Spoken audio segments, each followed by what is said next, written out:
começando mais um SES Entrevista e hoje a gente vai abordar o tema do projeto Ficha Limpa com a especialista Deia Emília Andrade. Bom dia, Deia. Bom dia.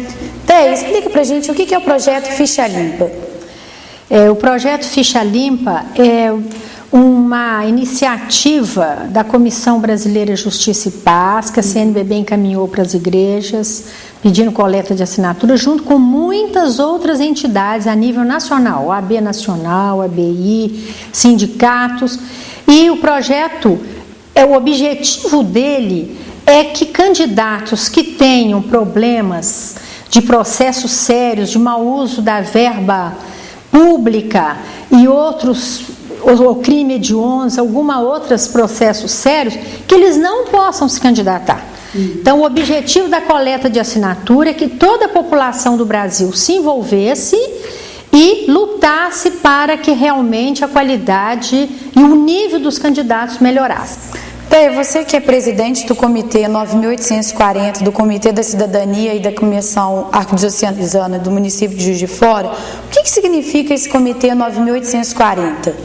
Olha, o Comitê 940 é um comitê que iniciou seus trabalhos em 2000, a partir de uma convocação da Comissão Brasileira de Justiça e Paz, que é ligada à CNBB, que se criassem comitês para divulgar a Lei 9840, que foi aprovada em 99, e o primeiro ano de validade dela seria 2000, e essa lei é contra a compra de venda de votos e fala sobre as punições do político que usar compra de votos na sua campanha eleitoral.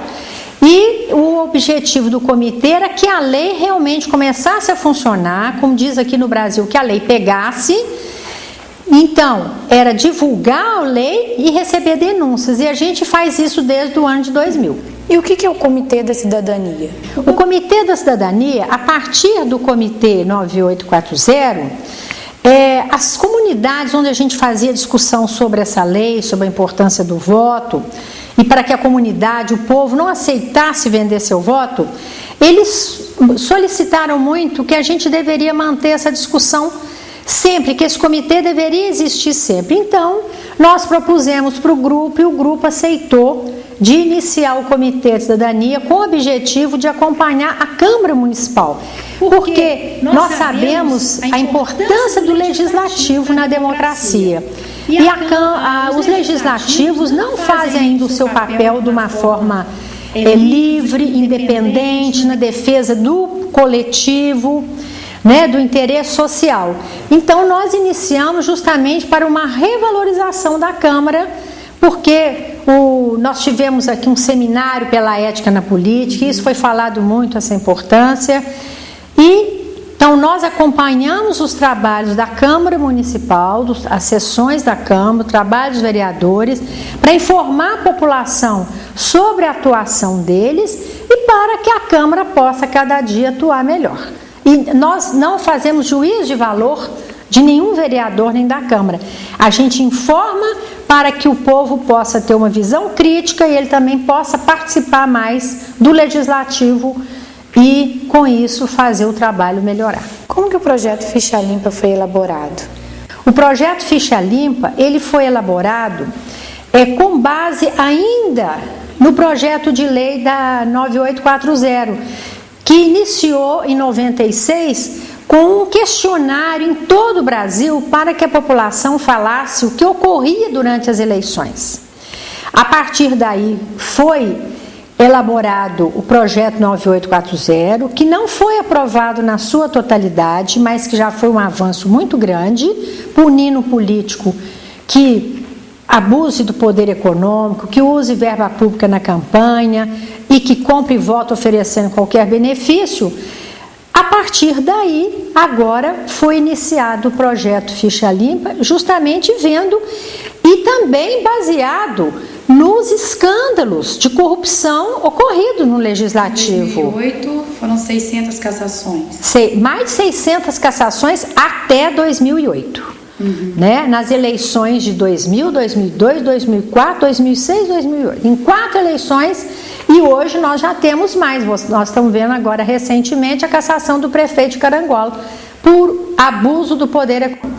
Teia, o projeto Ficha Limpa, ele sofre muitas críticas. Advogados questionam a validade da lei por supostamente ferir o princípio da presunção da inocência. Isso é verdade? Não, isso foi bastante divulgado, inclusive, a justificativa do projeto, que está no site do Movimento de Combate à Corrupção Eleitoral, o MCCE, porque para qualquer emprego, para qualquer função pública que você vai exercer, você tem que apresentar uma ficha que você não tem nenhum antecedente criminal. Então, o político que recebe uma procuração do eleitor, que ele vai participar, né, da elaboração de projetos, que cabe a ele usar a verba pública e a Câmara fiscalizar o uso dessa verba pública, ele tem que ter uma idoneidade moral, ele já tem que se apresentar como uma pessoa de ilibada reputação. Então não justifica isso. Isso são pessoas que ainda querem usar esses recursos para que se mantenha essa política, como muitos candidatos vão, para usar as vantagens de estar com um parlamentar, de ter foro privilegiado, né? E os vários recursos. Então, não. A sociedade quer e merece que quem vai representá-la seja uma pessoa que tenha uma reputação limpa, né? E que ele, por isso é que chama ficha limpa, e que ele não esteja respondendo a processos graves. Não é qualquer processo simples, que eles falam, um adversário pode... Não, inclusive aperfeiçoaram agora, é só denúncias recebidas por um colegiado. Quando um colegiado no judiciário recebe denúncias, é porque as evidências de responsabilidade são muito fortes. E então é preciso que ele prove que realmente ele não tenha nenhum problema e que não tenha usado mal o dinheiro público, né? Então nós vemos outro deputado agora que foi decretado prisão, inclusive por causa de questão de mau uso da verba pública também. Então é isso que precisa de acontecer, isso é uma etapa do processo eleitoral, porque mesmo com a ficha limpa, com os deputados, os candidatos todos, a governador, senador, em todos os âmbitos da política, que ele seja presente uma ficha limpa, é também necessário que o eleitor ainda acompanhe o político, que veja o que ele já fez até aquela época em benefício da sociedade. Quer dizer, isso é uma primeira etapa que já vai ajudar ao eleitorado, pelo menos, saber que a gente não está ali como candidato a alguém que tem processo e que você sabe, a divulgação hoje é uma parte pequena que usa a internet, uma parte pequena que tem acesso. Nós tivemos, em 2008, numa comunidade,